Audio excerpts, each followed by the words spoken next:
everyone, this is Isha Parveen and you are watching my channel Smart Biology. Students, आज हम जो topic पढ़ने वाले हैं फोटोसिंथेसिस से रिलेट ज़रूर करता है, बट फोटोसिंथेसिस की रेट को कम करने वाला एक प्रोसीजर है।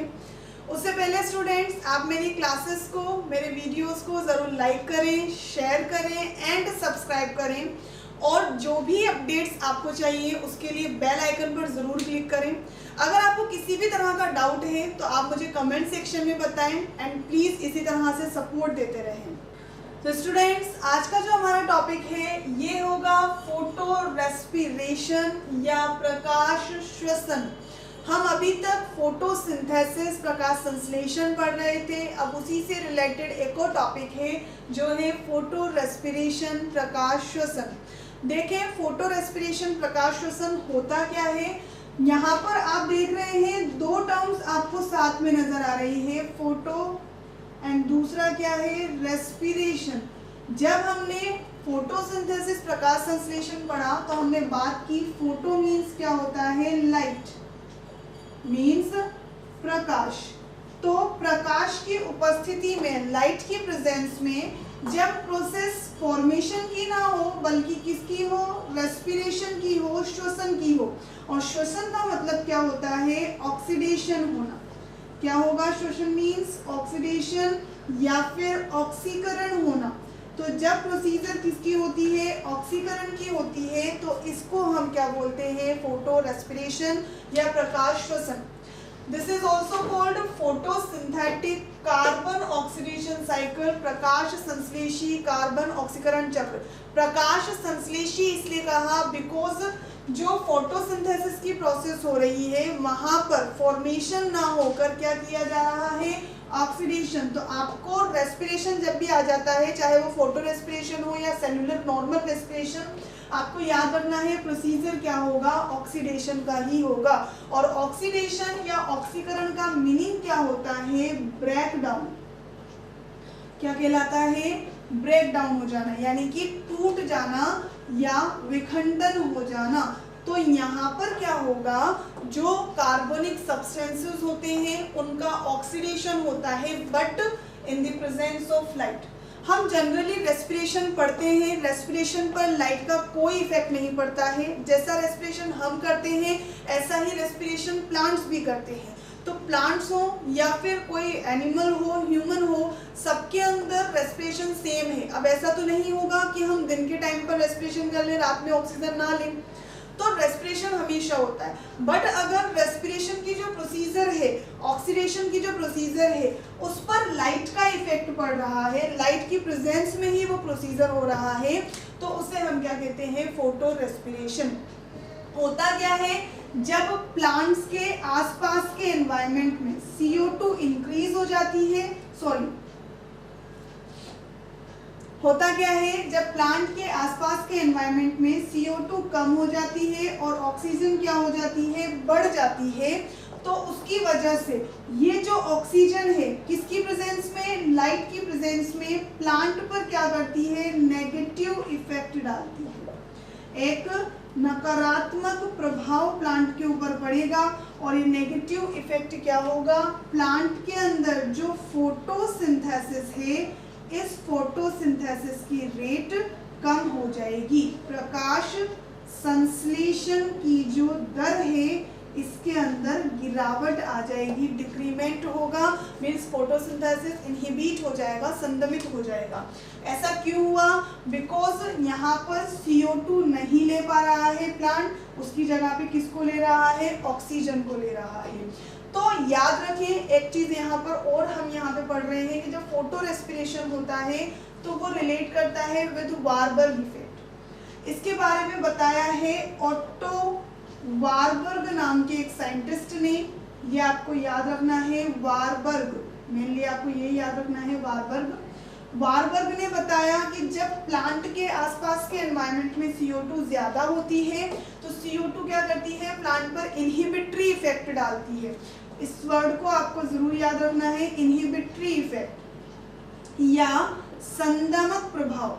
संदमक प्रभाव या इनहिबिटरी इफेक्ट का मतलब क्या हुआ, प्लांट के अंदर ऑक्सीजन की प्रेजेंस में उसका जो फूड फॉर्मेशन का प्रोसीजर है ये डाउन हो जाएगा। मींस उसका जो मेन प्रोसीजर है जिससे कि वो वर्क कर पा रहा है वो डाउन हो जाएगा। कोई एनर्जी नहीं मिलेगी। ऐसा नहीं है कि ऑक्सीजन बहुत ज़्यादा है तो बहुत एनर्जी मिलेगी प्लांट को, ऐसा नहीं होगा। तो यहाँ पर क्या होगा, जो फोटोसिंथेसिस है वो डाउन हो जाएगा, एनर्जी फॉर्मेशन भी नहीं हो रहा है, और जो एनर्जी का सब्सटेंस है मींस जो स्टार्च है वो भी ब्रेक डाउन हो रहा है, वो नहीं बन पा रहा है। तो इसका मतलब क्या हुआ, इनहिबिटरी इफेक्ट। इस इफेक्ट को हम क्या कहते हैं, वारबर्ग इफेक्ट कहते हैं। तो आपको ये वारबर्ग इफेक्ट भी याद रखना है। वारबर्ग इफेक्ट किससे रिलेट करता है, ऑक्सीजन की प्रेजेंस से। ठीक है, तो फोटो रेस्पिरेशन मीन्स क्या हुआ, जब लाइट की प्रेजेंस में क्या होगा, श्वसन की प्रक्रिया होगी और फोटोसिंथेसिस डाउन हो जाएगा, तो ये होगा। अब हम बात करते हैं कि फोटो रेस्पिरेशन हो क्यों रहा है, देन हम उसके मैकेनिज्म की बात करेंगे। फोटो रेस्पिरेशन हो या फोटोसिंथेसिस हो, एक चीज यहाँ पर कॉमन है, दैट इज रुबिस्को एंजाइम। हम इसके बारे में बहुत अच्छे से पढ़ चुके हैं। रुबिस्को एंजाइम जो है ये फोटोसिंथेसिस के लिए इंपॉर्टेंट है। हमने पढ़ा C3 साइकिल हो या C4 साइकिल हो। C3 साइकिल होता है तो उसके अंदर रुबिस्को एंजाइम मेन होता है। C4 साइकिल जो प्लांट के अंदर होगा उसके अंदर भी कहीं ना कहीं रुबिस्को की रिक्वायरमेंट होती है। जब हम रुबिस्को की बात करते हैं तो यहाँ पर आप देख सकते हैं 2 लेटर्स हैं, C and O। C4 carboxylase, कौन सा एंजाइम काम कर रहा है, कार्बोक्सिलेज। ठीक है, और ऐसे ही क्या है, ओफो ऑक्सीजिनेज, कौन सा एंजाइम काम करेगा, ऑक्सीजिनेज। तो बस यहाँ पर यही एक पॉइंट है जिसकी वजह से फोटो रेस्पिरेशन होगा। होता क्या है, जब CO2 ज्यादा अवेलेबल होती है, प्लांट के पास में CO2 ज्यादा अवेलेबल है, तो उसका कौन सा फैक्टर काम करेगा, कार्बोक्सिलेज, और कौन सी प्रोसीजर होगी, फोटोसिंथेसिस। ठीक है, बट अगर ऐसा हो कि ऑक्सीजन ज्यादा हो जाए, ऑक्सीजन ज्यादा हो गई तो फिर क्या होगा, वारबर्ग इफेक्ट। उस कंडीशन में प्लांट में फोटोसिंथेसिस नहीं होगा बल्कि क्या होगा, फोटो रेस्पिरेशन। ठीक है, तो रुबिस्को एंजाइम वर्ल्ड वाइड है, यूनिवर्सल है, हर तरह के प्लांट में रुबिस्को एंजाइम मिलता है। लेकिन जो C3 प्लांट्स होते हैं, ये C3 प्लांट्स ऐसे प्लांट्स हैं जिनके अंदर ये रुबिस्को एंजाइम क्या करता है, कार्बोक्सिलेशन की जगह ऑक्सीजनेशन की प्रोसेस करवाता है। मींस CO2 को बाइंड करने की जगह क्या कर लेता है, ऑक्सीजन को बाइंड कर लेता है जब ऑक्सीजन ज्यादा हो। अगर CO2 एक लिमिट अमाउंट में या ज्यादा अमाउंट में प्रेजेंट है तो फोटोसिंथेसिस ज्यादा होगा। बट अगर ऐसा हो जाता है कि ऑक्सीजन ज्यादा हो जाती है तो ये जो C3 प्लांट्स होते हैं, C3 प्लांट्स के मीजोफिल में ही C3 प्लांट है, और C3 प्लांट के कहाँ पर, मीजोफिल में ही कौन पाया जाता है, ये रुबिस्को एंजाइम पाया जाता है पर्णमध्योतक में। तो स्टोमेटा के काफी नजदीक है। तो जैसे ही ऑक्सीजन बढ़ती है, रुबिस्को क्या करता है, इसका कार्बोक्सिलेज की जगह ऑक्सीजनेज फैक्टर काम करने लगता है, और ऑक्सीजन से बाइंडिंग करके ये फोटोसिंथेसिस ना करके क्या करेगा, फोटो रेस्पिरेशन करने लग जाएगा। ठीक है, जो C4 प्लांट्स हैं, C4 प्लांट्स के अंदर कोई फोटो रेस्पिरेशन नहीं होता, ये आपको याद रखना है। क्यों नहीं होता, क्योंकि जो C4 प्लांट्स हैं उनके अंदर मीजोफिल में कोई रुबिस्को एंजाइम नहीं पाया जाता, बल्कि कहाँ होता है, बंडल शीथ में। बंडल शीथ काफी दूर हो जाती है स्टोमेटा से, इसलिए CO2 को पहले फिक्स करते हैं मीजोफिल में थ्रू C4 साइकिल। हम बात कर चुके हैं ऑलरेडी। तो C4 साइकिल के थ्रू वहाँ पर CO2 को फिक्स कर लिया गया है, तो ऑक्सीजन बाइंड नहीं हो रही है, बिकॉज वहाँ पर ऑक्सीजनेज एंजाइम कहीं काम नहीं आ रहा है, वहाँ पर PEP कार्बोक्सिलेज एंजाइम काम आता है। तो इस तरह से जो C4 प्लांट्स हैं वो C4 प्लांट्स कम CO2 हो या ज़्यादा CO2 हो, दोनों ही कंडीशन में आसानी से फोटोसिंथेसिस कर सकते हैं। C3 प्लांट्स के पास में ये एडवांटेज नहीं होता है। इस तरह से दोनों में डिफरेंस भी हो गया, और इसीलिए जो C4 प्लांट्स हैं वो ज़्यादा सर्वाइव कर पाते हैं in deficiency of CO2। C4 plants कम CO2 में भी सर्वाइव कर लेंगे, आसानी से अपना वर्क करेंगे। C3 प्लांट्स जो हैं वो कम CO2 में सर्वाइव नहीं कर पाएंगे, बिकॉज उनमें क्या होगा, फोटो रेस्पिरेशन की प्रोसीजर होगी। तो ये तो हुआ कि फोटो रेस्पिरेशन होता क्यों है। फोटो रेस्पिरेशन का मेन रीजन कौन है, वारबर्ग इफेक्ट है, बिकॉज ऑक्सीजन नेगेटिव या इनहिबिटरी इफेक्ट डालती है। ठीक है, C4 साइकिल जो फोटो रेस्पिरेशन की जो प्रोसीजर है, फोटो रेस्पिरेशन की प्रोसीजर किसी एक ऑर्गेनेल में मींस क्लोरोप्लास्ट में नहीं होती है, बल्कि यहाँ पर 3 ऑर्गेनेल्स इन्वॉल्व रहते हैं, chloroplast, peroxisome and mitochondria. Because जिस तरह से रेस्पिरेशन में ऑक्सीजन ली जाती है और CO2 रिलीज होती है, तो यहाँ पर भी ऑक्सीजन ली जाएगी। ऑक्सीजन को लेने का काम क्लोरोप्लास्ट में किया जाएगा और CO2 जनरली माइटोकॉन्ड्रिया से रिलीज होती है, तो वहीं से रिलीज होगी, but there is no ATP formation. यहाँ पर कोई ATP या एनर्जी का निर्माण नहीं होगा। तो स्टूडेंट्स, अब हम स्टार्ट करते हैं फोटो रेस्पिरेशन, प्रकाश शोषण की क्रियाविधि या मैकेनिज्म, किस तरह से फोटो रेस्पिरेशन होगा। देखिए, फोटो रेस्पिरेशन या प्रकाश शोषण जो है वो कहाँ पर होता है, क्लोरोप्लास्ट, लाइट की प्रेजेंस में है। अब लाइट को अब्सॉर्ब करने का काम तो क्लोरोप्लास्ट का है ना, तो क्लोरोप्लास्ट इंपॉर्टेंट है। ठीक है, यहाँ पर CO2 की जगह ऑक्सीजन को फिक्स किया जाएगा, बिकॉज जो रुबिस्को एंजाइम है वो कहाँ पर होता है, क्लोरोप्लास्ट के अंदर ही होता है। बिकॉज जो रुबिस्को एंजाइम है वो कहाँ पर होता है, क्लोरोप्लास्ट के अंदर ही प्रेजेंट होता है, तो इसलिए यहाँ पर ऑक्सीजन को लेने का काम क्लोरोप्लास्ट में होगा। इसके बाद में एक और ऑर्गेनेल, एक और कोशिकांग है जो सिर्फ प्लांट्स के अंदर मिलता है, दैट इज पेरोक्सिसोम।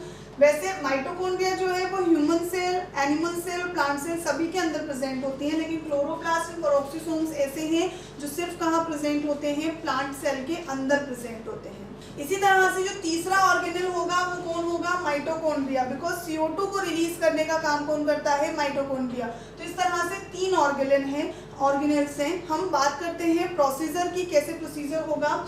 देखिए, जो क्लोरोप्लास्ट है, क्लोरोप्लास्ट के पास में क्या होता है, RUBP। अब हम कहेंगे RUBP ही क्यों यहाँ पर काम आ रहा है, क्योंकि ये जो प्रोसीजर है इसको करवाने का काम किसका है, रुबिस्को या फिर RUBP ऑक्सीजनेज, क्योंकि इसका सिर्फ ऑक्सीजनेज पार्ट ही यहाँ पर काम आ रहा है।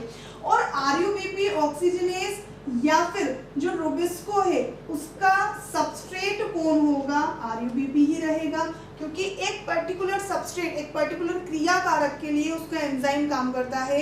एंजाइम ये है तो सबस्ट्रेट भी कौन होगा, RUBP 5 कार्बन का सबस्ट्रेट या फिर सब्सटेंस होता है, ये हम बात कर चुके हैं ऑलरेडी। राइबोलोज 1,5 बाई या बिस फॉस्फेट इसको हम बोलते हैं, this is also called RUDP, इसे RUDP भी कहते हैं। अब क्या होगा, ये जो ऑक्सीजनेज है, तो ऑक्सीजनेज तो किससे रिएक्शन करेगा, ऑक्सीजन से, देयर इज नो कार्बन, यहाँ पर कोई कार्बन नहीं है। याद रखें, CO2 बाइंड हो जाती है, अपचयन या रिडक्शन करवाती है, और ऑक्सीजन तो ऑक्सीडेशन करवाएगी, तो यहाँ पर ऑक्सीडेशन होगा। ऑक्सीडेशन का एक सिंपल मीनिंग होता है ब्रेक डाउन हो जाना। अगर कोई चीज ऑक्सीडेशन कर रही है, ऑक्सीकरण कर रही है, दैट मीन्स वो क्या हो रही है, ब्रेक डाउन हो रही है, टूट रही है।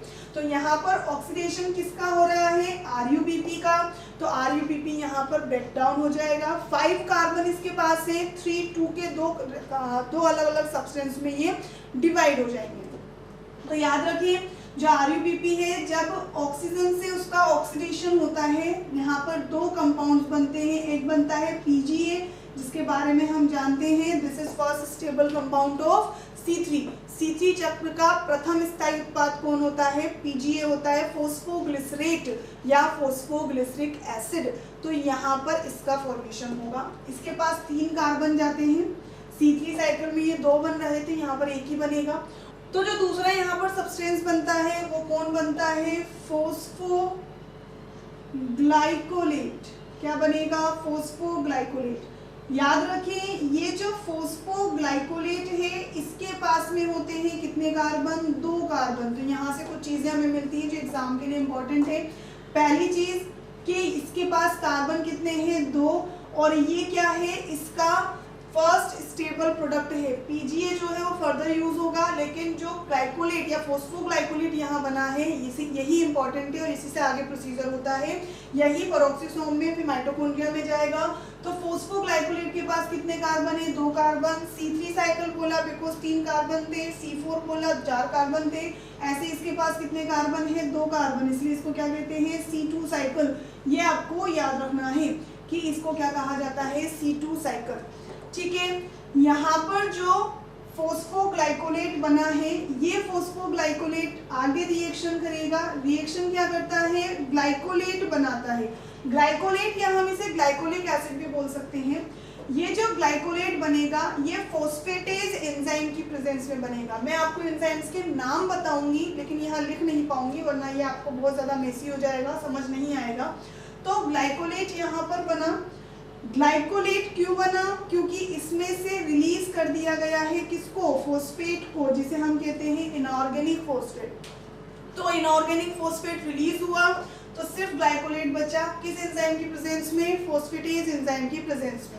अब यहाँ पर ग्लाइकोलेट बन गया है ना, इसीलिए इस साइकिल को एक्चुअल में ग्लाइकोलेट ही यहाँ पर फर्स्ट स्टेबल प्रोडक्ट है, इसीलिए इस साइकिल को क्या कहा जाता है? ग्लाइकोलेट साइकिल भी कहते हैं। अब ये जो ग्लाइकोलेट है, ये ग्लाइकोलेट क्या करता है? पेरोक्सिसोम में जाता है, फर्दर रिएक्शन करता है। तो ये ग्लाइकोलेट चला गया कहाँ पर? पेरोक्सिसोम में। तो यहाँ पर हमने 2 वर्ड्स याद कर लिए हैं।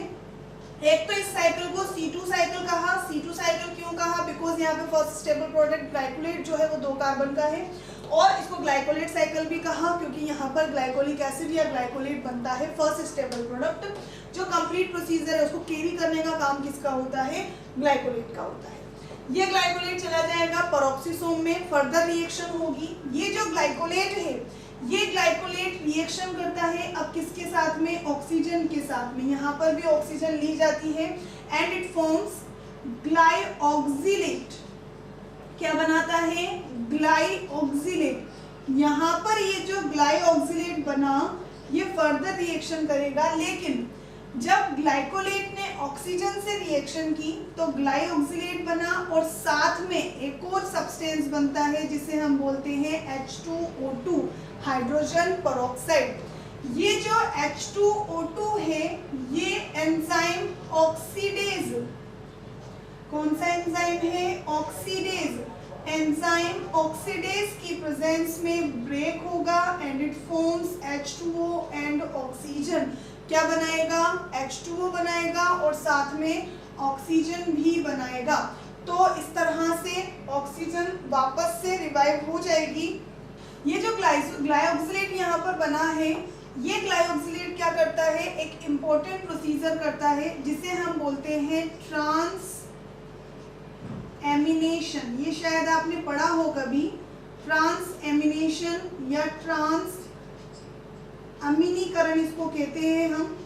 ट्रांस एमिनेशन या ट्रांस अमीनीकरण का मतलब ये होता है कि कोई भी एक कार्बोनिक एसिड है, कार्बनिक अम्ल है, ये कार्बनिक अम्ल किसी एक एमिनो एसिड के साथ में रिएक्शन करता है और क्या करता है? उसके पास जो एमीन ग्रुप है उसको यूज करके ये कोई एक एमिनो अम्ल का फॉर्मेशन करता है।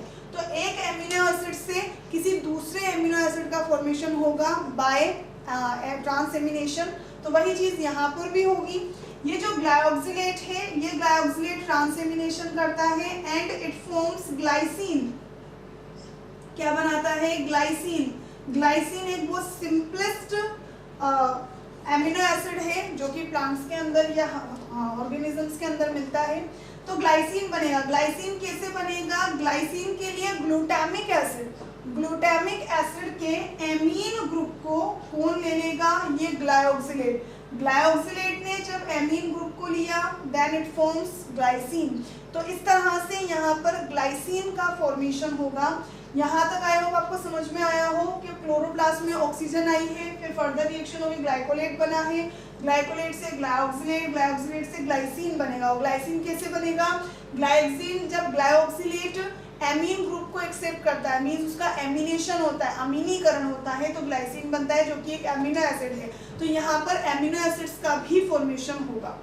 अब ये जो ग्लाइसिन है ये ग्लाइसिन कहाँ चला जाएगा? माइटोकॉन्ड्रिया के अंदर चला जाएगा। ठीक है, तो इस तरह से इनका धीरे धीरे डिफ्यूजन होता जा रहा है। पहले जो ग्लाइकोलिक एसिड है या ग्लाइकोलेट है ये पेरोक्सिसोम में विस्तृत हुआ, डिफ्यूज हुआ।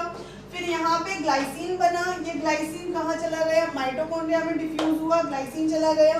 अब यहाँ पर कुछ रिएक्शंस होंगी, ये आपको याद रखनी है। जो ग्लाइसिन है, ये ग्लाइसिन एक इम्पॉर्टेंट एमिनो एसिड यहाँ हो गया। ये एक तो क्या करता है, CO2 को रिलीज करता है, ठीक है, और ये CO2 कहाँ चली जाएगी, एनवायरमेंट में चली जाएगी, दैट मीन्स इसका एग्जिट हो जाएगा। तो ग्लाइसिन जो है ये CO2 को रिलीज कर लेता है, प्लस जो ग्लाइसिन है ये क्या करता है, हाइड्रोजन भी रिलीज करता है, और वो हाइड्रोजन किसके पास चली जाती है, NAD के पास में। NAD प्लस जब हाइड्रोजन को ले लेता है तो NADH2 बनाता है। ग्लाइसिन ने जब हाइड्रोजन रिलीज किया तो इसने क्या किया, यहाँ पर एक और एमिनो एसिड बनाया जिसे हम बोलते हैं सेरिन। ये जो सेरिन है, सेरिन भी एक एमिनो एसिड है, जिस तरह से ग्लाइसिन एक एमिनो एसिड होता है। तो ये जो सेरिन है, ये सेरिन क्या होता है, चला जाता है वापस से डिफ्यूज होकर कहाँ पर, पेरोक्सिसोम। पेरोक्सिसोम से आया था, साइक्लिक प्रोसीजर है तो वापस से प्रोसीजर होगा। तो पेरोक्सिसोम से आया था कौन, ग्लाइसिन, और ग्लाइसिन से वापस क्या बन गया है, सेरिन, और इन्होंने क्या यहाँ पे किया है, CO2 को रिलीज कर दिया है। सेरिन जब ग्लाइसिन से बनता है तो उस टाइम पर ये ग्लाइसिन अपना जो एमीन ग्रुप है या अमोनिया है इसको भी रिलीज कर देता है। पहले एमीन ग्रुप को इसने लिया तो ग्लाइसिन बना, देन इसके बाद में ये फिर से अमोनिया को रिलीज कर देता है, जो कि रिवाइव होकर फिर से ग्लाइसिन के पास में पहुंच जाती है। इस तरह से यहाँ पर माइटोकॉन्ड्रिया में सिर्फ और सिर्फ क्या होगा, CO2 रिलीज होगा, कोई ATP फॉर्मेशन यहाँ पर नहीं होगा। दैट मीन्स माइटोकॉन्ड्रिया में कोई एनर्जी यहाँ पर फॉर्म नहीं होगी। एनर्जी बनाने के लिए सेलुलर रेस्पिरेशन ही होता है, फोटो रेस्पिरेशन नहीं होता है। तो CO2 तो रिलीज होगी लेकिन यहाँ पर एनर्जी का फॉर्मेशन नहीं होगा।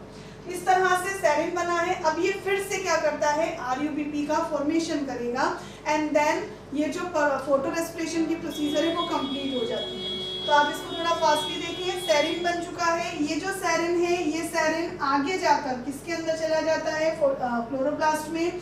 यहाँ जाकर ये बनाता है हाइड्रोक्सी पाइरुवेट। क्या बनाएगा, हाइड्रोक्सी पाइरुवेट। ये जो हाइड्रोक्सी पाइरुवेट है, दैट मीन्स पाइरुविक एसिड है, ये फर्दर प्रोसीजर्स करते हैं और फाइनली क्या बना लेते हैं, RUBP। यहाँ पर पाइरुवेट है, दैट मीन्स 3 कार्बन है, तो ये कार्बन को यूज करते हुए RUBP का फॉर्मेशन करेगा। तो RUBP अगेन रीजनरेट हो जाएगा क्लोरोप्लास्ट के अंदर, ताकि जो साइकिल है वो कंप्लीट हो। मेन चीजें आपको याद रखनी है, एक तो रूबिस्को का कौन सा पार्ट, ऑक्सीजनेस पार्ट यहाँ पर यूज हो रहा है, इसलिए ऑक्सीजन आ रही है और वार्बक इफेक्ट यहाँ पर कैरी हो रहा है। ऑक्सीजन ज्यादा हो गई तो वो यहाँ पर क्या करती है, RUBP को ऑक्सीडाइज करके ब्रेक डाउन करती है, बनाती है ग्लाइकोलेट। ग्लाइकोलेट यहाँ पर फर्स्ट स्टेबल प्रोडक्ट है, that is why it is called glycolate cycle. इसे हम ग्लाइकोलेट चक्र कहते हैं। ग्लाइकोलेट चक्र क्यों कहा, क्योंकि यहाँ पर जो फर्स्ट स्टेबल प्रोडक्ट है वो कौन है, ग्लाइकोलेट है। ठीक है, इसके अलावा जो ग्लाइकोलेट है, ये ग्लाइकोलेट नेक्स्ट पेरोक्सिसोम में जाएगा और क्या बनाएगा, hydrogen peroxide. Hydrogen peroxide plant के अंदर फिर से ऑक्सीजन और वाटर की जो रिक्वायरमेंट है उसको कंप्लीट कर देता है। तो ये एक स्ट्रॉन्ग एसिड भी है, तो ये यहाँ पर बन जाएगा। देन इसके बाद में फर्दर प्रोसीजर होगा और क्या बनेगा, ट्रांसएमिनेशन के थ्रू। ये भी वर्ड आपको याद रखना है, ट्रांसएमिनेशन। ग्लाइसिन बनेगा, ग्लाइसिन माइटोकॉन्ड्रिया में जाकर क्या रिलीज करता है, CO2। डीकार्बोक्सिलेशन की प्रोसेस होगी, डीकार्बोक्सिलीकरण होगा, CO2, देन सेरिन बनेगा और फर्दर प्रोसेस के थ्रू RUBP। तो इस तरह से प्रोसीजर होता है। बट आपको फोटो रेस्पिरेशन में ये चीजें याद रखनी है कि एक तो यहाँ पर 3 ऑर्गेनल्स इन्वॉल्व हैं, हरित लवक, पेरोक्सिसोम, माइटोकॉन्ड्रिया। क्लोरोप्लास्ट, पेरोक्सिसोम और माइटोकॉन्ड्रिया, ये इंपॉर्टेंट है। दूसरा RUBP ऑक्सीजनेस, यानी कि रूबिस्को का जो ऑक्सीजनेस पार्ट है, जो ऑक्सीकारी फैक्टर है, वो यहाँ पर काम आता है और RUBP को ऑक्सीडाइज कर देता है। ऑक्सीकरण करके क्या करता है, वहां पर ग्लाइकोलेट बनाता है। ये जो प्रोसीजर है that means photo respiration Warburg से रिलेट करता है, बिकॉज वारबर्ग ने ही बताया कि जब ऑक्सीजन ज़्यादा हो जाती है प्लांट्स के आसपास तो वो प्लांट पर इनहिबिटरी इफेक्ट डालती है, और ऑक्सीजन के इस इनहिबिटरी या संदमक प्रभाव को ही हम वारबर्ग प्रभाव या वारबर्ग इफेक्ट कहते हैं। साथ में आप ये भी याद रखें कि ये जो प्रोसीजर है यानी कि वारबर्ग इफेक्ट है, ये किसके अंदर होता है? C3 प्लांट्स में, बिकॉज C3 प्लांट्स के अंदर जो स्टोमेटा है वो मीजोफिल के बहुत पास में होते हैं, तो जैसे ही ऑक्सीजन या CO2 जो भी मिलती है रुबिस्को उसके साथ बाइंड हो जाता है। ऑक्सीजन ज़्यादा हो जाती है तो फोटो रेस्पिरेशन कर देता है। C4 प्लांट्स में ऐसी फैसिलिटी नहीं है, बिकॉज मीजोफिल में रुबिस्को नहीं पाया जाता है, इसलिए C4 प्लांट्स के अंदर फोटो रेस्पिरेशन नहीं होता। एग्जाम में जब स्टेटमेंट क्वेश्चंस आपसे पूछे जाते हैं तो आपसे ऐसा क्वेश्चन पूछ सकते हैं कि C4 प्लांट्स के अंदर फोटो रेस्पिरेशन नहीं हो रहा, उसका रीज़न क्या है? तो एक रीज़न ये भी है कि रुबिस्को मीजोफिल में नहीं होता है। C4 प्लांट्स आसानी से हाई टेम्परेचर में सर्वाइव कर पाते हैं, फोटो रेस्पिरेशन उनमें नहीं होता है, ज़्यादा फोटोसिंथेसिस करते हैं, ज़्यादा एफिशिएंसी से करते हैं।